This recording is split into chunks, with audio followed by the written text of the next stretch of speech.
Welcome back to Coach Raychelle's Educational Corner. So today's tip will be setting and maintaining high behavioral expectations. Our last tip discussed the three things you need to do in order to make sure you have a successful start of the school year. One was building relationships with your students, establishing expectations, as well as establishing routines. So today I want to take that establishing expectations a little bit further. First of all, you want to be specific and concrete with what your directions are to students. Make sure there is no room for misunderstandings or misinterpretations. If you want to tell the students exactly what you want to do. Secondly, use a strong voice. Affirm your authority through intentional verbal and nonverbal habits, especially at moments when you need control. So I'm not a yeller. I did not raise my voice. Actually, I would just stop talking. And that would be a signal to my students to let them know, she's not happy with us right now. You raise my voice very rarely.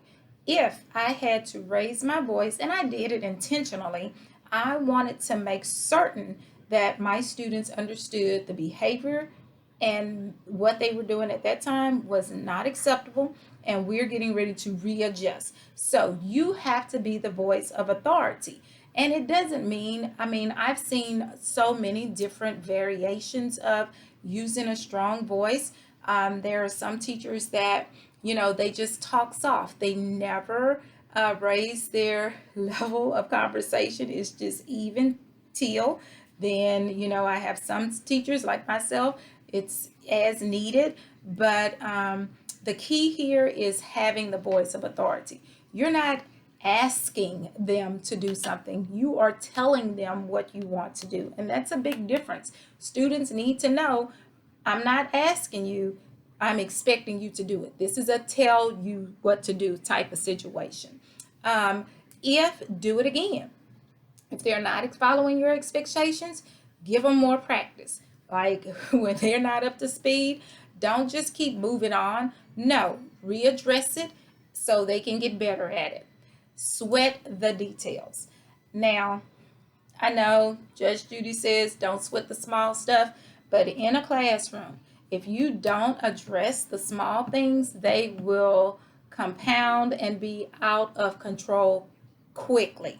So you need to sweat details.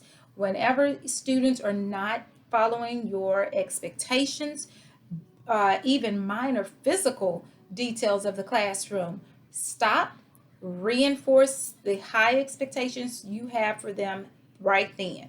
It is, as an instructional coach and as an administrator, I just would want to say, hey, do you not see them over there not paying attention?